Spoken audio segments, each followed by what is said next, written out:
Déjà, merci de m'avoir invité pour ce premier Meetup Python. C'est un très grand honneur pour moi d'ouvrir le bal.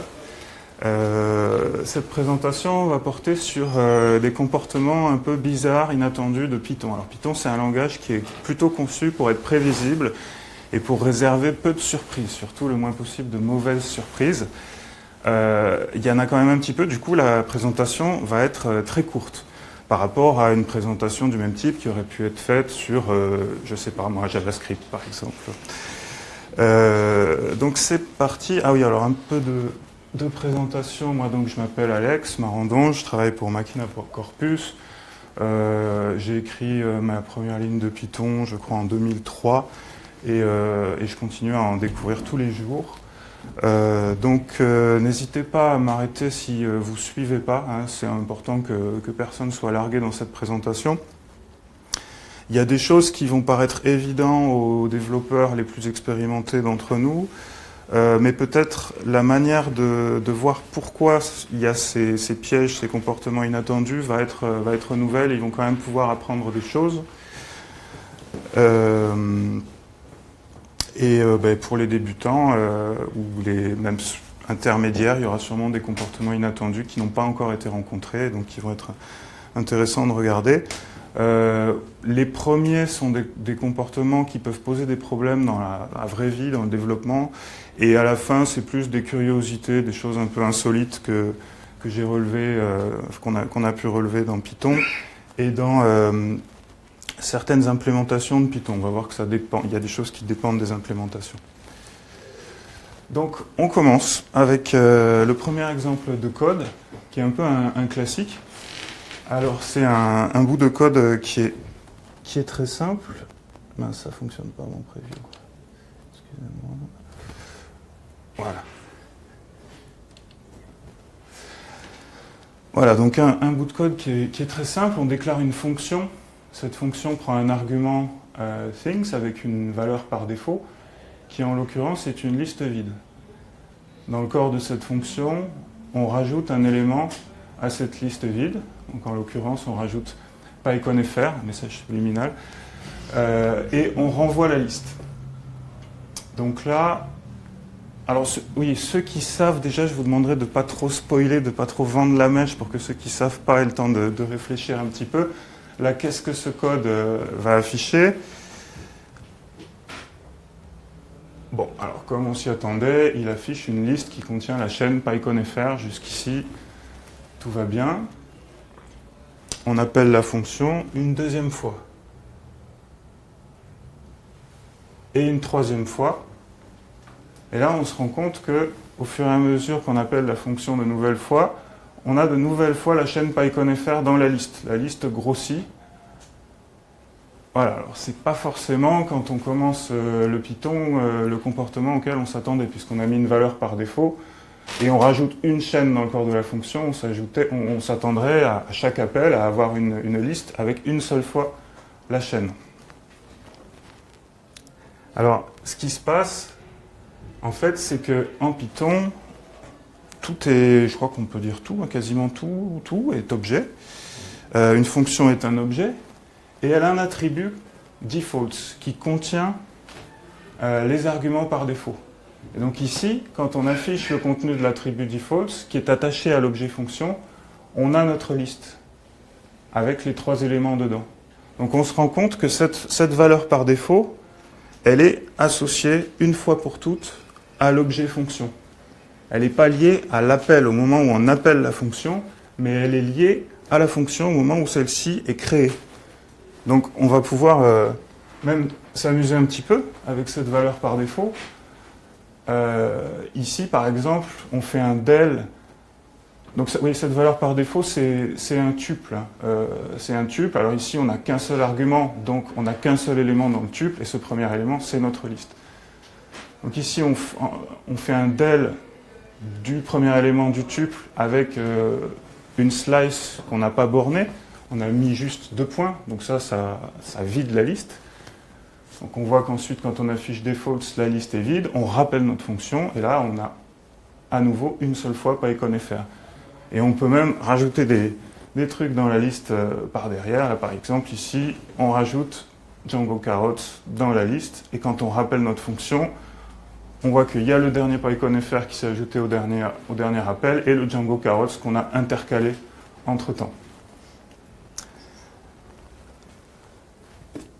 Pour se convaincre du fait que c'est vraiment la même liste qui est utilisée à chaque appel de fonction, on peut utiliser la fonction built-in ID qui nous affiche un identifiant unique pour un objet et on se rend compte qu'à chaque fois qu'on appelle la fonction, c'est bien le même objet. Il a bien le même ID. On n'a pas une nouvelle liste qui est créée à chaque fois.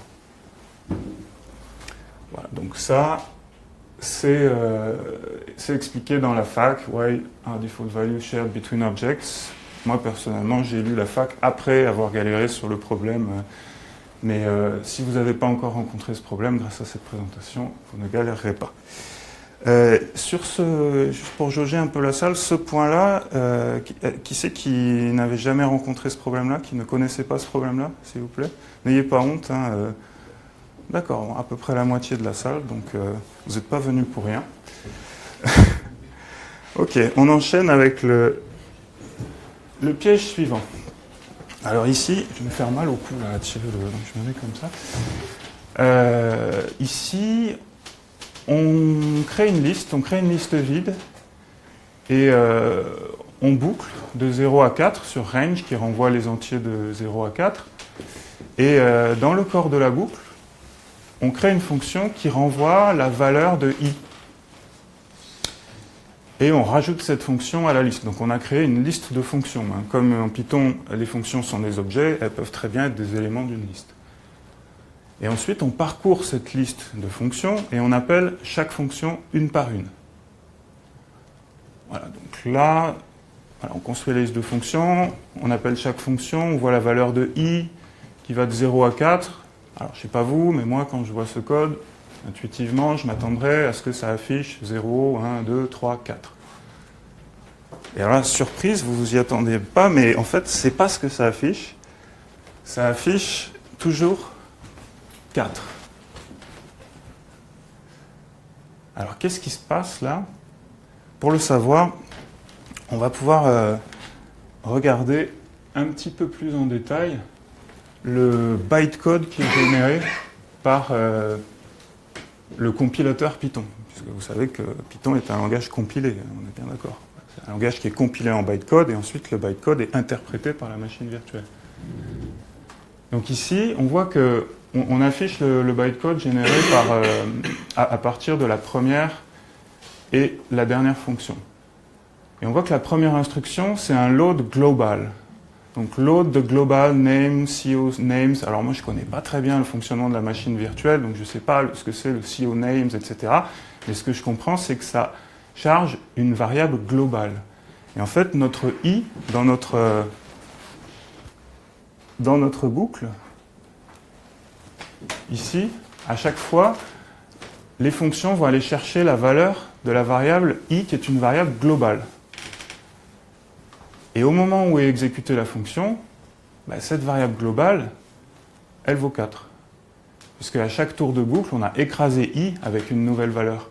Et comme la fonction fait un load global, n'a pas capturé la valeur de la fonction de la variable i au moment où la fonction a été créée, il va la chercher en tant que variable globale au moment de l'exécution de la fonction, elle vaut 4, les valeurs précédentes sont perdues. Alors, pour contourner ça, ce qui est assez drôle, c'est qu'on peut utiliser en fait le comportement qu'on a vu lors du problème précédent, qui est que les valeurs par défaut associées à des fonctions sont associées aux fonctions au moment où les fonctions sont créées. Donc là, on a bien le i qui est copié dans l'attribut defaults qu'on a vu tout à l'heure quand on regardait l'attribut default de la fonction. Et là, le i, il est bien capturé. Et donc, quand on exécute nos fonctions, on a bien les valeurs qu'on espérait avoir. Alors, ce n'est pas forcément la manière la plus claire de faire. On peut aussi avoir une factory de fonctions ailleurs. On peut utiliser, je crois, des générateurs pour faire ça. Enfin, voilà. En tout cas, la fac de Python, elle pointe vers cette solution. qui a le mérite de la concision. D'ailleurs, pour voir la différence, on peut appeler le disassembler Python pour voir les instructions de bytecode générées par ces fonctions. Et là, on voit que c'est plus l'instruction load global, c'est un load fast. Et donc l'explication, elle nous dit pushes the reference to the local CO var names. Donc là non plus, je ne comprends pas tout, mais je vois local, donc c'est pas un chargement de variable globale. Là, on est dans une variable locale à la fonction. Donc, on a bien la valeur du paramètre par défaut qui est associée à la fonction.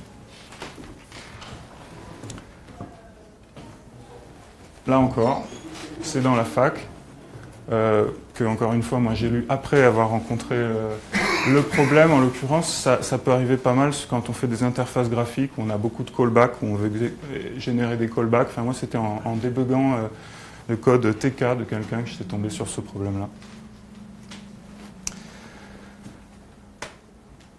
On enchaîne avec le problème suivant. Ici, un petit bout de code très simple. On initialise une variable. On affiche sa valeur, on crée une fonction qui affiche la valeur de la variable. On affiche la fonction. Alors là, on pourrait croire que ça va afficher 10. En fait, oui, ça affiche bien 10. Jusqu'ici, tout va bien. Et là, on se dit, bon, on va afficher la valeur de la variable dans le corps de la fonction et on va incrémenter la variable. Donc là, est-ce que ça va afficher 10 ou alors est-ce que ça va afficher 11 ?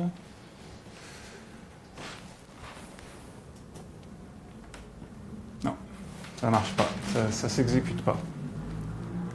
Alors qu'est-ce qui se passe là ? On va aller voir notre ami le disassembler pour voir que dans la première version de la fonction, quand on affiche x, on fait bien un load global. Donc on va chercher la variable globale qu'on a déclarée avant. Par contre, ici on ne fait pas un load global, on fait un load fast. Donc on voit qu'on va chercher une variable locale. Et là, au moment où on fait le print item, là, le print qui est traduit par les instructions print item, print new line, ben, on n'a pas encore de valeur pour cette variable locale. Donc, d'où l'erreur qu'on avait ici, unbound local error, qui me dit que cette variable locale, elle n'est pas encore bindée, puisqu'on n'a encore rien affecté à cette variable. Voilà, donc là, pareil, c'est dans la fac, getting an unbound local error when the variable has a value. When you make an assignment to a variable in a scope, that variable becomes local to that scope. Voilà, quand on fait une assignation dans le corps d'une fonction, cette variable devient locale. Et là, donc elle est locale, mais au moment où on fait le print, elle n'a pas encore de valeur. Donc là, on a fait le tour des problèmes qu'on peut rencontrer dans la vie réelle. On passe au... Ah oui, ce que j'avais oublié de dire, c'est qu'on peut effectivement forcer le fait que ce soit interprété comme une variable globale avec ce mot-clé global qu'on peut rajouter devant le nom de la variable. Là, on dit, bon, je sais, j'ai fait une assignation dans la fonction, mais si, c'est vraiment une variable globale, donc voilà, là, tu vas m'afficher la variable globale. Voilà, moi, en quasiment 15 ans de Python, j'ai jamais eu besoin de ce mot-clé global, donc on l'oublie. Dès qu'on passe au second slide, au slide suivant, on oublie ce mot-clé global. Du coup, si on fait un second appel à la fonction, ça affiche 10 ou 11 ? Si on fait un... Parce qu'il y a quand même une... C'est la variable locale qui est incrémentée ou c'est la variable... Ici, bah oui, ça va afficher 11, ouais, puisque ça va incrémenter la variable globale, puisqu'on a dit va chercher la variable globale dans le scope englobant.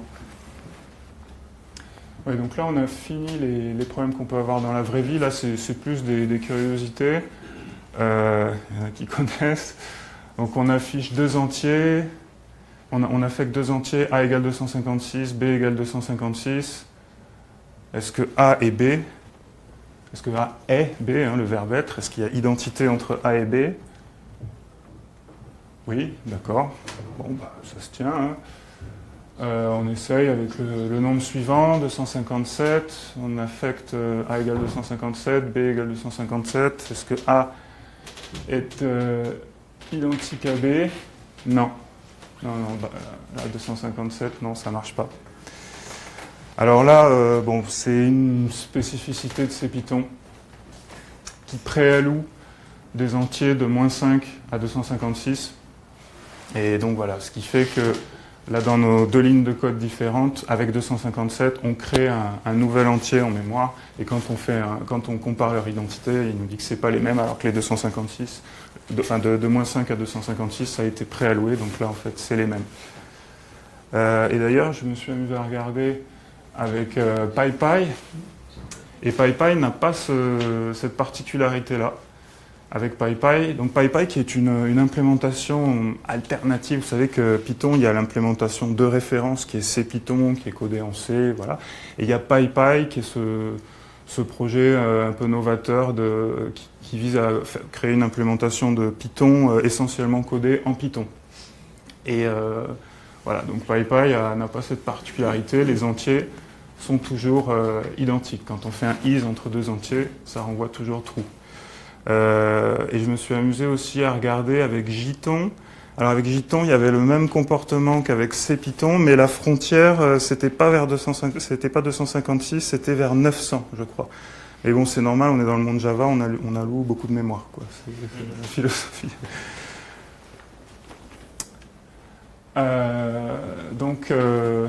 Voilà. On revoit donc A égale 257, B égale 257. Alors en Python, on n'est pas obligé de mettre des points-virgules, c'est l'indentation, c'est le retour à la ligne qui sépare les instructions, mais on peut mettre plusieurs instructions sur la même ligne avec des points-virgules, comme ça. Et là, du coup, là c'est vrai, 257 est 257. Alors, qu'est-ce qui se passe là? En fait, ce code qu'on a vu dans l'interpréteur Python, il est équivalent à voilà, le code qu'on voit au-dessus, là, A égale 257, B égale 257, il est équivalent au fait de créer des code objects avec cette fonction built-in, je crois que c'est un built-in compile, auquel on passe le texte du code et qui crée un code object. Donc dans l'interpréteur Python, c'est ça qui se passe. Quand on tape du code, qu'on appuie sur Entrée, il y a un code object qui est créé. Là, ici, le code 1, code 2, c'est des objets qui représentent du code. Et donc, il y a un tuple de constantes là, qui est associé à ce code object. Donc, on voit qu'on a 257 et known, qui est une constante qui est toujours là, présente dans un code object. Et donc là, on a bien deux code objects différents, donc deux allocations de 257 différentes.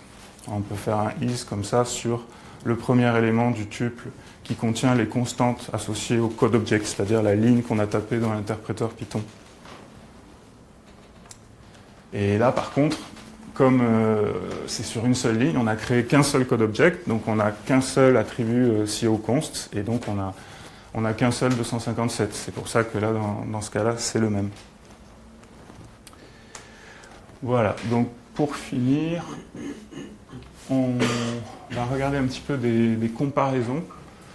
Alors, vous savez qu'on dit que le langage Python, c'est un langage qui a un typage dynamique mais fort, c'est-à-dire qu'en principe, on ne peut pas faire mélanger des torchons et des serviettes, additionner des chaînes avec des entiers. Par exemple, ça retourne des valeurs, contrairement à des langages dont on dit que le type est plus faible, comme par exemple JavaScript ou Perl.